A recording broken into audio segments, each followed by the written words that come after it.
D'accord. Donc, comment les autres vont nous rejoindre au fur et à mesure. Là, vous êtes à 4 seulement. Bon, j'espère que les autres vont avoir l'occasion d'entrer. Alors, je vais tout simplement ajouter ma vidéo là. Comme ça, on commence. Voilà. Je ne sais pas s'il y a des questions pour ce que vous avez lu. Et s'il n'y a pas de questions, peut-être je serai juste obligé de faire un petit résumé et puis on passe à l'application empirique. Si vous... Oui, Jolie, mais tu as éteint ton micro.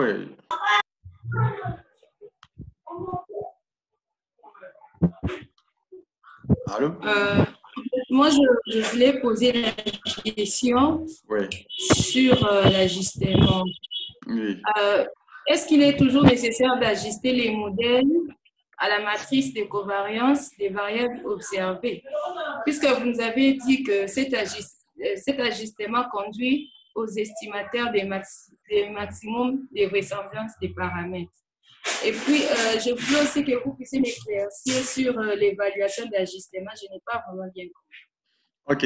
Bon, en fait, les modèles est généralement estimé avec la méthode du maximum de vraisemblance. C'est ça la méthode d'estimation. Mais on peut avoir les mêmes résultats en faisant ce que j'ai dit dans la vidéo, qu'on cherche à ajuster la matrice implicite en fait du modèle avec la matrice des variables observées. Mais dans tous les cas, les résultats que vous pouvez obtenir dans les deux cas est identique en fait.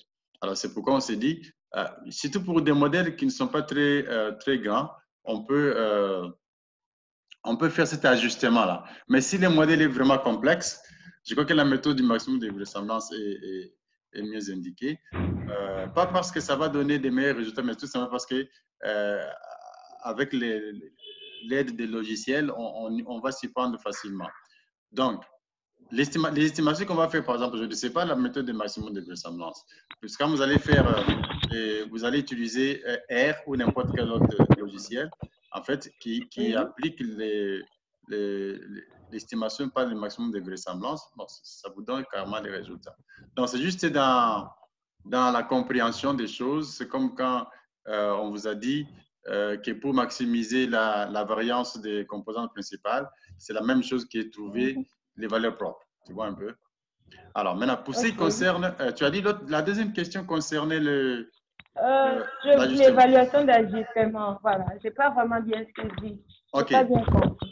Bon, en fait, c'est un peu, c'est comme une procédure en fait pour les modèles. On commence d'abord par, il y a aussi l'étape de l'identification pour savoir si les modèles, là, ça c'est la première étape, est-ce que les modèles vont nous permettre d'obtenir les paramètres, est-ce qu'on va obtenir les paramètres de façon unique, et puis l'estimation. Après avoir estimé, il faut évaluer les modèles. C'est un peu comme quand vous faites les modèles vous estimez un modèle de régression linéaire, n'est-ce pas? Vous faites d'abord l'estimation et puis par la suite, vous faites l'inférence, hein, où vous évaluez la qualité d'ajustement peut-être avec les R carré, quelque chose comme ça. Alors ici, on utilise un certain nombre de critères pour juger de l'ajustement, de la qualité d'ajustement du modèle. Et je veux aussi en profiter pour dire que dans les modèles d'analyse confirmatoire, il y a des paramètres qui sont estimés ici, sont d'abord les charges factorielles, c'est-à-dire comment est-ce que quelles sont les charges factorielles de chaque modèle, et les variances des termes d'erreur, et aussi des covariances entre les facteurs. Ça, ce sont les choses les paramètres qui sont estimés ici, contrairement en fait au modèle d'analyse exploratoire, où il n'était pas, par exemple, possible d'estimer les covariances entre les facteurs. Donc, pour ainsi dire que l'ajustement, la qualité d'ajustement est importante. Il faut juger la qualité de l'ajustement pour vous rendre compte si les facteurs que vous trouvez décrivent convenablement les données qui ont été observées. Voilà. OK, d'accord. Merci. OK. Est-ce qu'il y a d'autres personnes qui ont des questions? Ça va. Ça va? Ça va, on peut avancer. Oui. Aujourd'hui, Bon. Jerry n'est pas là. Qu'est-ce qui s'est passé avec lui? Je suis là. Ah, mais finalement, toi, aujourd'hui, tu t'appelles comment? Ah, Newman. Ah, je vois. Ah, parce que toi, tu as... OK, là, je vais partager avec vous mon écran pour qu'on commence la partie empirique. Et dites-moi si vous avez déjà vu l'écran. Oui, oui. C'est bon. Alors, aujourd'hui, nous allons illustrer la méthode ou l'analyse factorielle confirmatoire. Bien sûr, vous avez déjà suivi la vidéo du cours et les différences qu'il faut faire entre la matrice, l'analyse factorielle exploratoire et l'analyse factorielle confirmatoire. Bien que les modèles aient estimé de manière identique, mais il y a des différences qui sont notées dans la vidéo. Et puis ensuite, il y a des contraintes qui peuvent être imposées, ce qui n'est pas le cas avec les modèles exploratoires, l'analyse exploratoire. Donc aujourd'hui, on va illustrer l'estimation et l'évaluation ou faire l'analyse factorielle confirmatoire. Et ici, les fichiers que je vous ai envoyés hier, c'est un fichier qui a 9 variables. Et ces 9 variables sont regroupées et mesurent en fait les habiletés ou les capacités des étudiants. Il y a des variables qui sont liées aux capacités visuelles. Ce sont les 3 premières variables, donc X1, X2, X3. Il y a une série de variables qui sont liées, qui sont relatives aux capacités textuelles. Ça, c'est pour sont les variables 4, 5, 6. Et les autres variables, c'est à la vitesse ou la capacité d'apprentissage, la vitesse d'apprentissage. Alors, ces données, en fait, viennent d'un article par Holzinger et Swineford, un article de 1939. Donc, ce sont les données que j'ai tirées de cette application-là. Alors, comme je vous avais dit la fois passée, ici, nous allons utiliser les packages LAVAM. Bon, ce n'est pas l'unique package qui fait l'analyse confirmatoire. Hein. Par exemple, il y a aussi Psych qui fait l'analyse confirmatoire. Mais bon, on ne peut pas utiliser les deux à la fois, donc j'ai choisi d'illustrer avec LAVAM. Alors, la première chose à faire, d'abord, c'est apporter vos données dans R, donc des données que vous avez sur Excel. Vous pouvez les amener dans R. Ça, je l'ai déjà fait ici. J'ai déjà appelé les données en utilisant la commande visuelle que nous avons toujours utilisée. Alors, j'ai nommé en fait ces jeux de données. Je l'ai appelé CFA Data. Donc, CFA, c'est Confirmatory Factor Analysis, CFA Data. Alors, si je vais voir mes données, vous connaissez déjà comment illustrer les données. Si j'ai visualisé les données, si je mets CFA data, donc je vais avoir toutes ces données-là. OK? Je peux avoir une partie, hein, si je vais avoir l'entête, je peux mettre head, CFA data, donc j'ai l'entête, ou si je vais avoir les dernières observations, là je vais utiliser tail, je crois que c'est juste un rappel, hein? CFA data. Ou si je veux voir certaines variables, certaines observations, là je vais utiliser SUM. Mais attention, SUM, je crois que ça va nous compliquer un peu. CFA data, je vais voir, je vais vérifier si ça va poser problème. Voilà, ça pose problème parce qu'il faut charger les packages Psych, je crois, donc pour avoir ça. Donc, mais vous savez déjà comment faire ça. Donc, ça, c'est juste pour vous, si vous voulez voir, vous pouvez jouer à explorer ces variables comme vous voulez, mais vous savez déjà comment les faire. Alors maintenant, ce qui nous intéresse, c'est faire l'analyse factorielle confirmatoire. Et rappelez-vous, il y a des hypothèses qui ont été formulées. Et cette analyse s'est faite sous l'hypothèse de la normalité des variables observées. Et il y a une façon de vérifier la normalité, mais j'ai un peu de difficulté avec les packages ici. MVN qui, en principe, doit me permettre de faire ce test-là de normalité.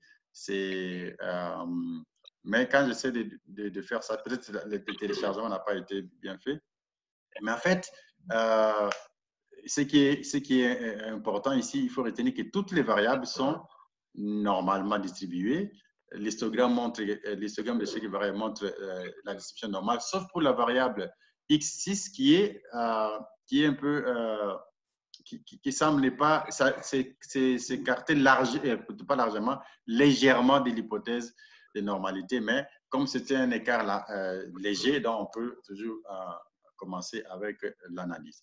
Donc, la première chose à faire lorsque vous avez vous avez déjà vos données, c'est de charger la librairie Lavaan. Donc, vous devez charger en mémoire le package Lavaan que vous utilisez. J'espère que vous avez déjà téléchargé ça. Donc, vous avez Lavaan. Vous téléchargez, c'est la version actuelle, c'est la version 0.636.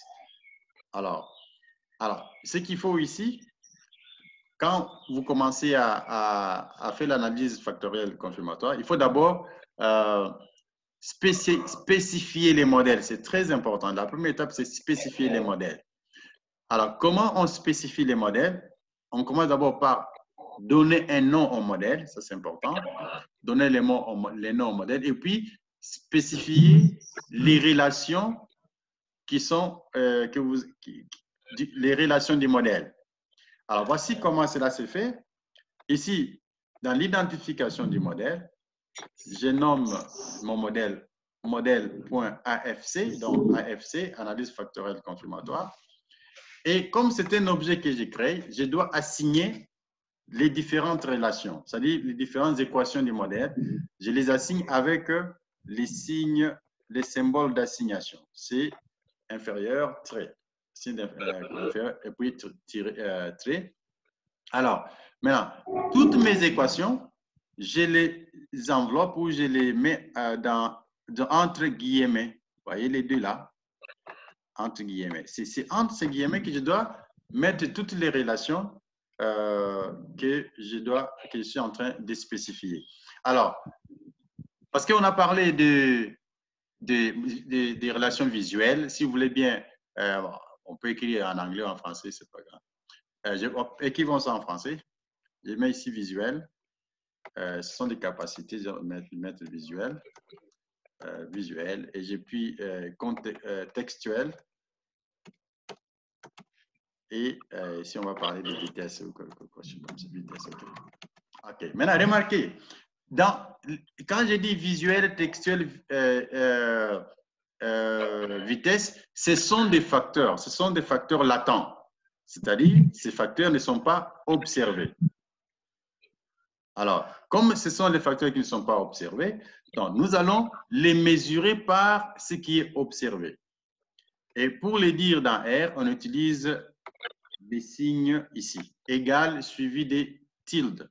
Donc, les signes d'égalité suivi du symbole tilde. Pour dire, ça c'est les facteurs visuels où les capacités visuelles sont mesurées par les trois points variables. Alors maintenant, je mets les variables qui mesurent les facteurs latents sous forme d'une liste. C'est-à-dire x1 plus x2 plus x3. C'est de cette façon-là qu'on spécifie une relation de régression dans R. Bon, évidemment, vous n'avez pas eu les cours d'économétrie avec moi. Sinon, on allait faire ça dans R. Mais c'est déjà, il faut savoir, c'est comme ça qu'on spécifie la relation de régression. Puis, on fait encore la deuxième chose, c'est les facteurs latents textuels et les derniers facteurs également. Et on dit est mesuré par les trois variables. On peut avoir plusieurs variables. Donc, nous avons ici un modèle à 3 facteurs latents et 9 variables. Donc, c'est vraiment très important, il faut noter ça. Alors, donc, je vais prendre ce modèle et l'amener dans la console. Je ne sais pas s'il y a des questions jusqu'à ce niveau. Non, ça va, ça va. OK, voilà. Alors, j'ai copié tout ça et je vais coller dans la console pour dire que le modèle est Et spécifié. Voilà. Mon modèle est spécifié. Donc, 3 facteurs, 3 facteurs latents, 9 variables observées. Alors, dès que vous avez spécifié les modèles, vous pouvez l'estimer. Et l'estimation, c'est fait à l'aide de la fonction CFA, donc Confirmatory Factor Analysis, CFA, dont les arguments, parce que c'est une fonction, les arguments, c'est d'abord les modèles que vous avez spécifiés, ainsi que les données. Bon, je ne sais pas s'il y a des gens en attente là. Je vais finir, il n'y a pas de gens en attente. Et jusque-là, vous n'êtes qu'à 3. Vous êtes qu'à 3 personnes qui suivent le cours. 4. 4. Non, 4, c'est y compris moi-même. Il y avait aussi Kawai, je crois. Oui, moi j'ai vu Kawai. Je crois qu'il est parti. Voilà. Donc, vous estimez avec la fonction CFA dans les packages Lavan. Alors, vous donnez, premier argument, c'est les modèles. Et vous donnez deuxième argument, c'est les données. Quelles sont les données que vous utilisez? Voilà, notre base de données, on l'avait appelée CFA Data.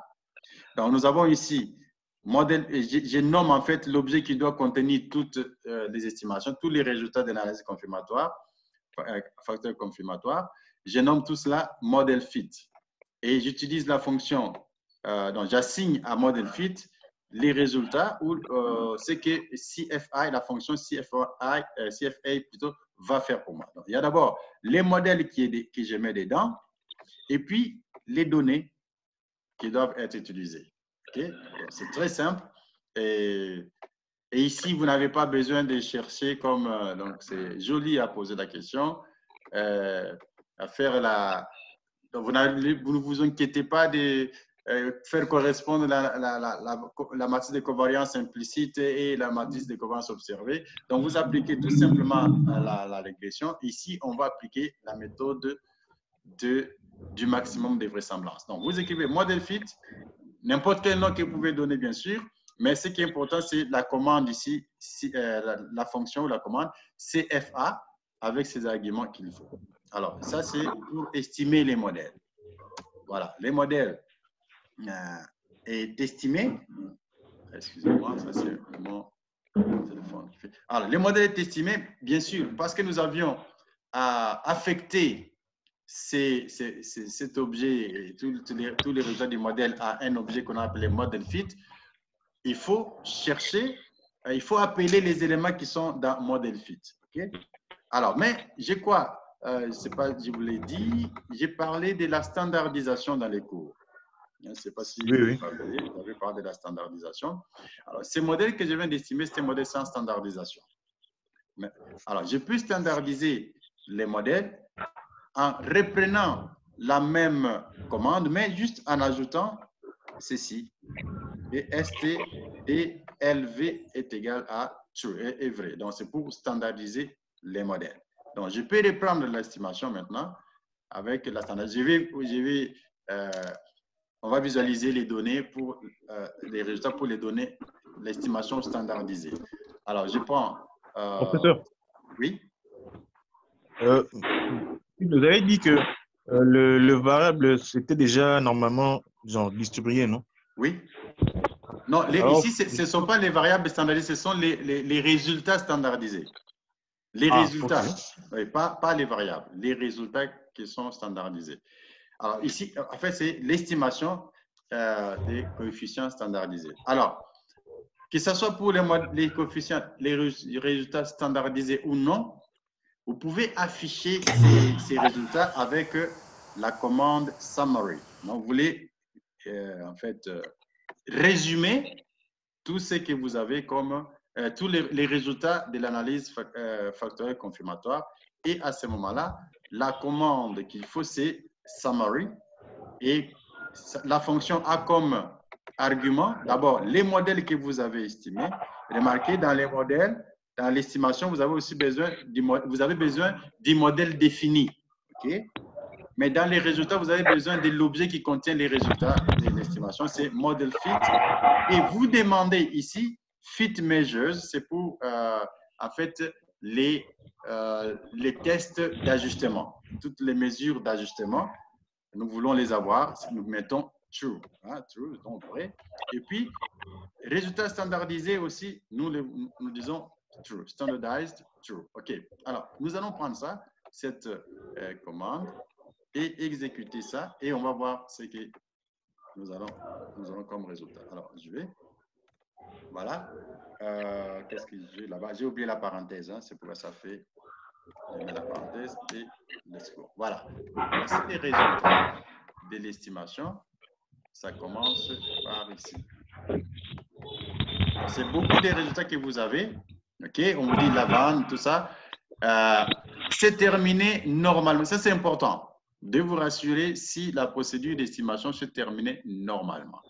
Alors, dans un premier temps, les résultats qui sont présentés ici contiennent d'abord, affichent d'abord les mesures d'ajustement, les différents tests qu'on peut faire.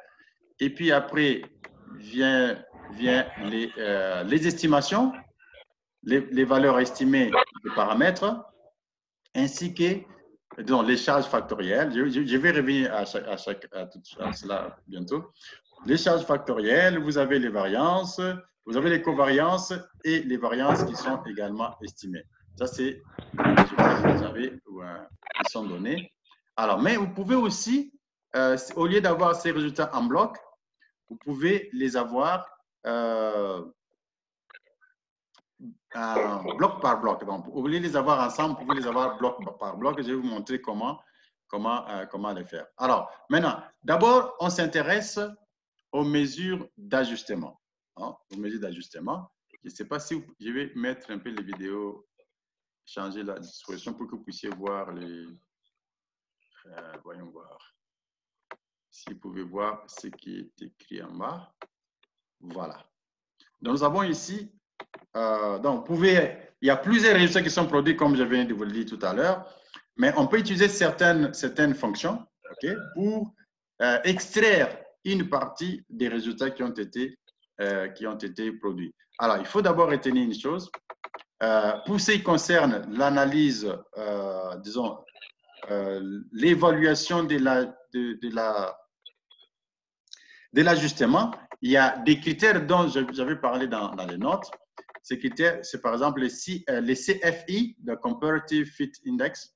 Alors, ces critères-là évaluent, en fait, si les modèles ajustent mieux les données, OK, plus qu'un modèle de référence. Il y a aussi l'indicateur qu'on avait, l'indice qu'on avait fait, dont j'avais parlé, c'est Tucker-Lewis Index plutôt, qui agit effectivement de la même façon que les CFI, mais qui est un peu plus conservateur. Mais dans tous les cas, pour qu'il y ait un bon ajustement, on veut que ces valeurs-là soient inférieures à... OK, bon. Là, il y aura quelques minutes, dans 10 minutes, on va arrêter, on reprendra après. Donc, là, on veut que les valeurs des CFI et LTI soient comprises entre 0,9 et 0,95 pour qu'il y ait un bon ajustement. Ça, c'est la première chose. Mais il faut aussi que la racine carrée ou les règles standards de disons, on appelle pas ça. Oui, l'écart type de l'erreur d'approximation soit inférieur à 0,05 et il faut aussi que la valeur de qui carré soit non significative. À ce moment-là, on pourra dire que les modèles font un bon ajustement. Alors, si nous utilisons ces critères-là, je vais regarder premièrement à ces critères. OK? Le CFI est égal à 0,924. Or, il faut que cela soit compris entre 0,90 si vous voulez bien, et 0,95. Donc, sur base de ces critères, de ces CFI, nous pouvons dire que les modèles font un bon ajustement. Mais cependant, lorsque nous prenons les TLI, des 0,886, bon, à moins qu'on puisse arrondir à 0,9, mais cette valeur-là indique que ce critère indique que les modèles ne font pas un bon ajustement. Donc, on n'a qu'à faire un jugement, soit de prendre, de nous baser sur les CFI. Bon, bien sûr, si on arrondit, on aura toujours 0,9 et on peut accepter en fait les modèles. On regarde également un autre critère, c'est le critère de l'erreur standard ou l'erreur d'approximation. Alors, ici, il faut que les modèles nous donnent une valeur inférieure à 0,05. Alors, ce qui n'est pas le cas ici, parce que nous avons une valeur supérieure à 0,05. Et puis, en plus, qu'est-ce que nous avons ici? Nous avons également l'intervalle de confiance et la valeur estimée de RMSEA. Donc, qui est comprise entre 0,75 et 0,117. Et aussi, on nous donne un test, les tests d'hypothèse, pour tester que cette valeur de l'erreur standard et l'erreur d'estimation l'erreur d'approximation plutôt, est inférieure à 0,05. Et cette hypothèse est rejetée. Parce que vous voyez ici, la valeur P est égale à 0,000. Donc, l'hypothèse est rejetée. Ce qui veut dire que sur base de ces critères, les modèles ne font pas un bon ajustement. De toute façon, quand on fait une application, on ne s'attend pas toujours à de bonnes nouvelles. Hein. On s'attend à interpréter les résultats tels que nous les observons. Nous les obtenons plutôt. Alors, il y a d'autres critères également. Si nous regardons ici, la valeur de chi carré, okay, pour comparer les modèles utilisés par estimés et les modèles restreints, nous remarquons que la valeur de chi carré est significative, alors que la condition dit nous devons avoir une valeur de chi carré non significative pour que les modèles soient jugés de faire une bonne approximation. Donc, la combinaison des différents critères nous indique en fait que les modèles ne font pas vraiment un bon ajustement. Mais cela n'empêche pas qu'on puisse regarder aux estimations et à l'interprétation des différents résultats. Alors là, je vais y aller. Alors, si vous, en fait, il y a plusieurs mesures d'ajustement, d'évaluation. Alors, si vous voulez extraire tout cela des résultats, vous pouvez passer la commande fit measures. Ça, c'est fit measures avec comme argument les noms du modèle, les noms de l'objet qui contient les résultats. Ici, dans ce cas, c'est model fit. Alors, si je mets cette commande ici, model fit, ça va me donner beaucoup de données, des résultats. Ça nous donne d'abord les nombres de paramètres, qui est égal à 21. F-min, je crois que j'ai parlé de F-min dans les notes, c'est que c'est la valeur atteinte par la fonction de vraisemblance, la valeur minimale. Vous avez chi carré et les degrés de liberté, ce sont les mêmes résultats qu'on a eu là-bas, donc vous les avez également ici, l'intervalle de confiance et même d'autres critères dont nous n'avons pas parlé. Donc, c'est une façon, si vous voulez soutirer, extraire uniquement les valeurs, disons les critères d'évaluation du modèle. Mais vous pouvez également, de ces informations, tirer uniquement les valeurs estimées, c'est-à-dire les charges, bon, enfin, les estimations des charges factorielles, des variances et des corrélations. À ce moment-là, la fonction que vous utilisez, c'est parameter estimate. Donc, vous avez, j'ai copié ça ici et je la colle dans la console. Et voilà ce que nous avons comme résultat. Alors, dans ces résultats, je vais peut-être agrandir ça pour que tout apparaisse sur le même. Non, attendez. Je vais agrandir la console. Comme ça, on va voir les résultats. Voilà, nous avons ces résultats-là tous ensemble. Alors, qu'est-ce que nous avons dans ces résultats? Si nous n'avons que les estimations, la partie de mesure d'ajustement est partie. Alors, qu'est-ce que nous avons ici?